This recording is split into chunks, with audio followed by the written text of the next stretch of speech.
Hey guys, comment allez-vous? C'est un plaisir pour moi de vous retrouver dans cette nouvelle émission de In the Head of Yogis consacrée à la rubrique Une série, un film dont vous connaissez forcément le principe. Il est très simple, je regarde la saison d'une série ou bien je regarde un film tant blockbuster ou pas, mais je vous fais une critique et vous lâchez un commentaire. Je suis tellement heureuse de vous retrouver et aujourd'hui j'ai donc décidé de parler d'un film qui s'appelle The Irishman. Maintenant, générique, ça commence.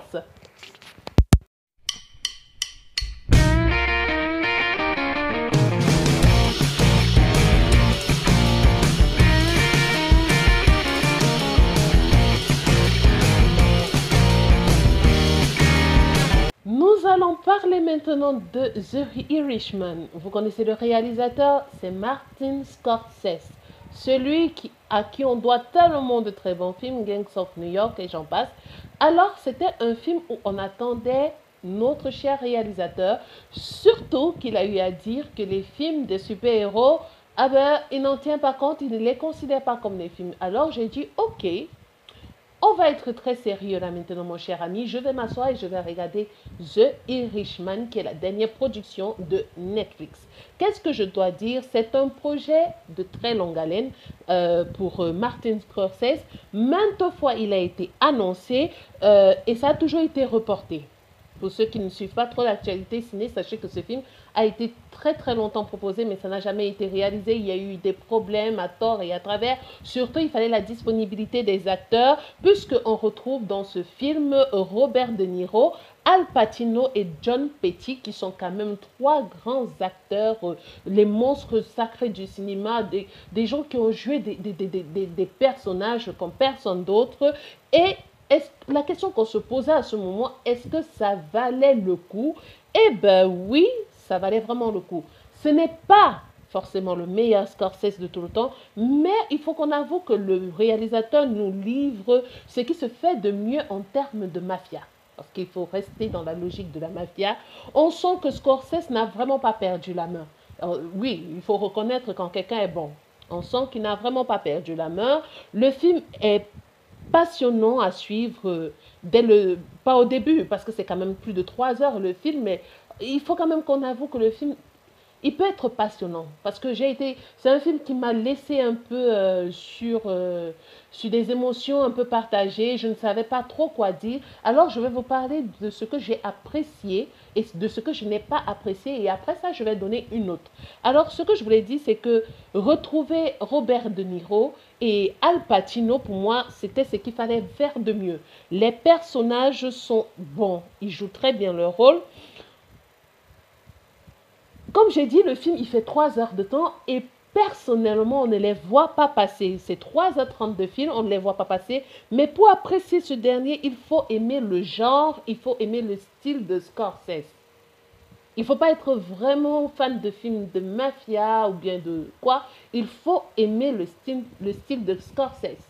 Et c'est ça qui rendait un peu la chose perplexe à la fin. Après ça, on pourrait cependant regretter quelques effets de rajeunissement. Ça, c'est le côté négatif sur lequel je vais m'étendre un peu plus tout à l'heure. Mais les effets de rajeunissement, c'était un peu approximatif. Malgré le fait que les personnages jouaient bien, je trouvais que le rôle était muet et tertiaire pour l'actrice Anna Paquin, voilà, c'est ça. Qui, je pense, aurait mérité un rôle plus étoffé, plus à sa hauteur, plus au respect de son personnage. C'est du bon Scorsese, il faut le dire. Donc, ça nous permet de nous replonger dans une très belle époque, genre Les Affranchis ou bien Casino, toujours du même cinéaste. Donc, oui, j'ai trouvé que là, c'était ça. Bon, l'autre chose que je peux quand même apprécier, c'est que c'est une œuvre d'art, quoi. Elle est profonde, elle est ample, elle est testamentaire. Voilà, j'emprunte ce mot à un autre critique. Ce film est testamentaire. Ça retrace le parcours de Frank Sheeran et sa rencontre avec Russell Falino, voilà, puis de Jamie Hoffa, dont les trois acteurs principaux, joués par Al Pacino, et les autres que j'ai cités, ça ne me revient pas là maintenant. Et voilà, on se retrouve Dans une tradition de narration par le protagoniste, il y a la voix off qu'il utilisait notamment dans Les Affranchis et dans Casino, à cette différence près que le narrateur montre sa fatigue et sa distance dans le ton de sa voix, dans le rythme.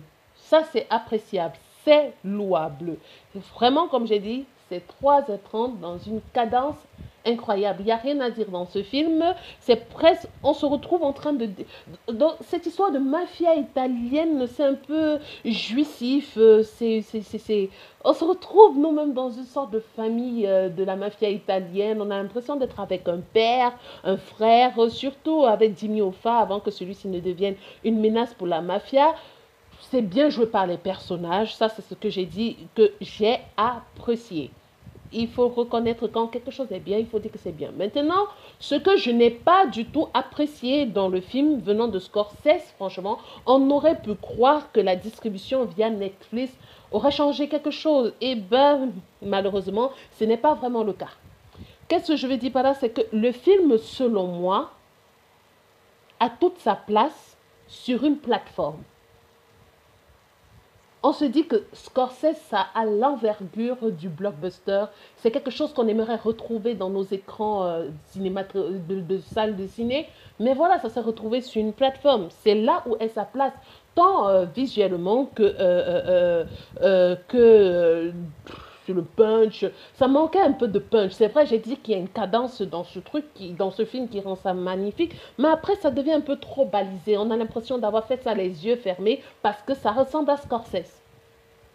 Autre chose que je n'ai pas apprécié, c'est le rajeunissement. Alors là, il n'y a pas eu si de nouveautés sur le plan visuel, quoi. Il n'y a pas trop de nouveautés sur le plan visuel. La bande originale n'a vraiment pas aidé. On sait que les corps sont vieux, on reconnaît les acteurs, les corps sont vieux, mais le rajeunissement, et ben pour ma part, l'expression n'a pas été, l'expression n'a pas donné l'impression jouissive qu'on attend. Ce n'est pas comme Nick Fury qui rajeunit. Non, non, non, non, non, non. C'est la seule chose que j'ai vraiment pas appréciée, comme je dis, c'est le rajeunissement. Je ne vais pas parler du montage, je ne vais pas parler des autres, non, non, non. Le temps a vraiment passé pour les acteurs, voilà. Ils sont désespérément vieux. Scorsese est vieux. Que c'est voilà, c'est son procédé technique de rajeunissement numérique. Ah ben moi, en tant que spectatrice, je me sens mal. Je me sentais très mal. Voilà, je me sentais hyper mal pour ça. Donc, s'il faut donner une note pour ce film, comme je vous ai dit, ça m'a un peu laissé trop perplexe, quoi, parce que je ne sais pas ce qu'il fallait regarder, le jeu d'acteur qui est bon, tant le scénario muet un peu dans les bords, j'arrondis, hein, parce que c'est au bord que le rôle est un peu... je ne sais pas quoi dire, ça m'a vraiment, vraiment laissé perplexe. Si je ne regardais pas ces différents aspects, genre... bah ouais, il faut que je donne une note. Je donnerais 3,5 pour le film. Vraiment, c'est parce que c'est Scorsese, parce que c'est Al Pacino, parce que c'est tous ces acteurs, Joe Pesci. Oui, c'est pour ça que je donne 3,5. Mais vraiment, ce qui rend le film un peu... C'est le rajeunissement numérique, là. Je suis désolée, Netflix, dans la production, ils n'ont pas réussi ça. Voilà, je donne 3,5 et j'espère que vous allez lâcher vos commentaires pour me dire ce que vous avez pensé de ce film. Si ça, on se retrouve très prochainement pour une nouvelle édition. Ciao!